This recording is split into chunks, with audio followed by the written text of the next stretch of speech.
बड़ी खबर दिल्ली नगर निगम मेयर चुनाव के वोटिंग से पहले भारी हंगामा देखने को मिल रहा है। मनोनीत सदस्यों को पहले शपथ दिलाने को लेकर आपका हंगामा यहां पर देखने को मिल रहा है और आम आदमी पार्टी के पार्षदों की ओर से दरअसल जमकर हंगामा किया जा रहा है। और जो मनोनीत यहां पर पार्षद हैं, दरअसल मनोनीत सदस्य हैं, मनोनीत सदस्यों को पहले शपथ दिलाने को लेकर यह हंगामा जो इस समय भरपूर नजर आ रहा है। दिल्ली एमसीडी चुनाव को लेकर ये बड़ी जानकारी आपको दे रहे हैं। मेयर चुनाव होना है और मेयर चुनाव से पहले सदन में ये जमकर हंगामा है जो देखने को मिल रहा है। आप और बीजेपी के पार्षदों के बीच में हाथापाई भी हुई और फिलहाल शपथ दिलाने की प्रक्रिया को रोक भी दिया गया है। तो ये बड़ी जानकारी आपको दे रहे हैं। आपको बता दें कि एलजी ने 10 बीजेपी पार्षदों को मनोनीत किया है। तो एलजी विनय सक्सेना ने 10 बीजेपी पार्षदों को मनोनीत किया है। साथ ही प्रोटेम स्पीकर भी बीजेपी की ही है और इसी मामले को लेकर सदन के भीतर ये इस समय हंगामा है जो जमकर देखने को मिल रहा है। सिविक सेंटर के भीतर यह हंगामा जो इस समय लगातार जारी है। आप और बीजेपी के पार्षदों के बीच में हंगामा भी देखने को मिला है। राजा पटेल हमारे संवाददाता हमारे साथ फोन लाइन पर जुड़ गए हैं। राजा पटेल, क्या है पूरा मामला, क्यों इस तरह से हंगामा बरपा है, क्या कुछ कहा जा रहा है, बताएं पूरी जानकारी। और बिल्कुल देखिए, आज जिस तरीके से मेयर को लेकर चुनाव हुआ था, पर जिस तरीके से जो अधिकारी हैं, पीठासीन जो अधिकारी हैं, उन्होंने जो बीजेपी के 10 मनोनीत जो पार्षद है उनको पहले शपथ यहाँ पर दिलाने की बात रखी थी। उसको लेकर जो आम आदमी पार्टी के जो तमाम जो पार्षद हैं वो हंगामा करते हुए नजर आ रहे हैं। उसको लेकर काफी ज्यादा हंगामा यहाँ पर देखने को मिल रहा है। लगातार जो नारेबाजी कहीं ना कहीं चलती हुई नजर आ रही है। आम आदमी पार्टी की बात करें, बीजेपी के पार्षदों की बात करें, आपस में भिड़ते हुए नजर आ रहे हैं। हालांकि अब जो तमाम जो अधिकारी हैं अंदर मौजूद है वो शांत कराने की कोशिश कर रहे हैं, पर जो हंगामा है, जो बीजेपी के 10 मनोनीत पार्षद हैं उनको पहले शपथ दिलाने की बात को लेकर ही हंगामा हुआ। जी, लेकिन ये हंगामा दरअसल समस्या क्या है? अगर बीजेपी के यहाँ पर शपथ जो है, जो मनोनीत सदस्य हैं उनको पहले शपथ दिलाई जा रही है, तो इस पर आम आदमी पार्टी को आपत्ति कहां पर है? अगर नंबर गेम भी देखें तो कहीं ना कहीं आम आदमी पार्टी का ही पलड़ा भारी नजर आता है।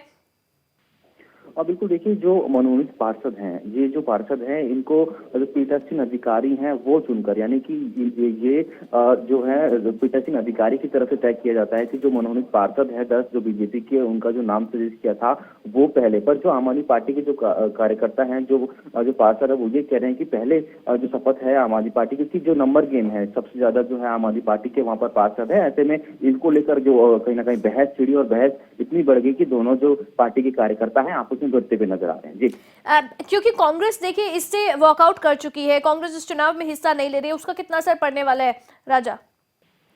और बिल्कुल देखिए, कांग्रेस की बात करें, कांग्रेस पहले ही अपने आप को पीछे इसे कर चुकी है। कांग्रेस का असर यहाँ पर नामात्र देखने को मिल रहा है। पर फिलहाल जिस तरीके से हंगामा देखने को मिल रहा है, जो चुनाव मेयर के चुनाव तो उसमें भी कहीं ना कहीं देरी हो रही है। अभी जो पीठासीन अधिकारी है, दोनों जो पार्षद है, चाहे आम आदमी पार्टी की बात करें, बीजेपी के पार्षदों को समझा बुझा रहे हैं और शांत कराने की कोशिश कर रहे हैं। जी, बहुत शुक्रिया राजा पटेल तमाम जानकारी के लिए। तो ये बड़ी जानकारी आपको दे दें, कांग्रेस जो है वो पहले ही वॉकआउट कर चुकी है और इस वोटिंग प्रक्रिया में शामिल नहीं होने की बात कही है। कांग्रेस ने मेयर के चुनाव से वॉकआउट करने का फैसला लिया। इसके अलावा अगर हम बात करें नंबर्स की, तो नंबर्स किसके पास कितने हैं इस समय? एमसीडी मेयर के चुनाव में 250 पार्षदों के अलावा दिल्ली विधानसभा के 14 विधायक भी वोट डालने के लिए मनोनीत किए जाते हैं। इसके लिए विधानसभा स्पीकर ने आम आदमी पार्टी से 13 और बीजेपी से 1 विधायक को मनोनीत किया है। वहीं दिल्ली से बीजेपी के सभी 7 लोकसभा सांसद और आम आदमी पार्टी के सभी 3 राज्यसभा सांसद भी वोट डालेंगे। इस तरह एमसीडी मेयर के चुनाव में कुल 274 मेंबर वोट डालेंगे।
देखिए समस्या कहाँ पर है, अब ये भी आपको बता देते हैं। दरअसल जब मेयर का चुनाव होता है तो दिल्ली में इसमें दल बदल कानून लागू नहीं होता है। तो बीजेपी के पास नंबर्स के अगर बात करें तो बीजेपी बेशक उसके पास नंबर्स पूरे नहीं हैं, लेकिन उसके बावजूद बीजेपी ने अपना मेयर का कैंडिडेट जो है वो नियुक्त किया है और इसी वजह से ये चुनाव और भी ज़्यादा दिलचस्प हो गया है। बीजेपी ने अपना मेयर उम्मीदवार उतार दिया है और इसी वजह से और भी ज़्यादा दिलचस्प ये चुनाव हो गया है, जिसकी वजह से कहीं ना कहीं डर आंख में नजर आ रहा है कि कहीं ना कहीं बीजेपी कोई खेल खेलने की कोशिश तो नहीं कर रही है। और इसी वजह से, और ये और भी ज़्यादा रोचक तब हो गया जब मनोनीत सदस्यों को पहले ये शपथ जो है वो यहाँ पर दिलाई गई है। तो इसी वजह से ये पूरा हंगामा है जो आपकी ओर से इस समय किया जा रहा है, आपके पार्षदों की ओर से ये हंगामा इस समय किया जा रहा है। दरअसल मेयर के चुनाव में 10 सांसद, जिसमें कि 7 लोकसभा और 3 राज्यसभा के सांसद, उन्हें वोट डालने का अधिकार है। उसके अलावा 14 विधायक वोट डाल सकते हैं और इसके अलावा जो बाकी पार्षद चुनकर आए हैं। तो ऐसे में अगर पूरे ओवरऑल नंबर की भी बात करें तो बीजेपी के पास नंबर्स कम है, लेकिन इसके बावजूद बीजेपी ने अपना मेयर कैंडिडेट खड़ा किया है और इसी वजह से कहीं ना कहीं ये पेच है या ये हंगामा है जो होता हुआ नजर आ रहा है।